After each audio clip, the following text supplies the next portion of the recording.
First, wash the client's hair to make sure scalp is fully cleaned.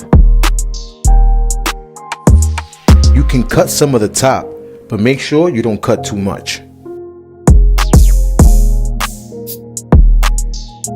You should try and start your fade low. Don't fade too high so that you can have space to blend the hair.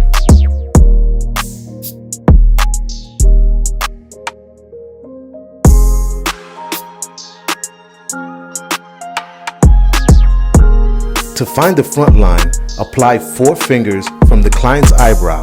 Mark your line there or where the client desires.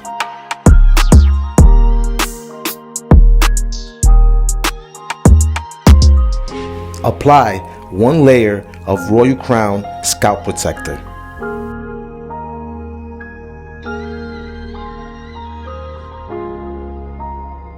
Then apply 3 layers of Royal Crown Mighty Tight Adhesive 1/2 inch from the front line. Apply Royal Crown Hair Unit from front to back.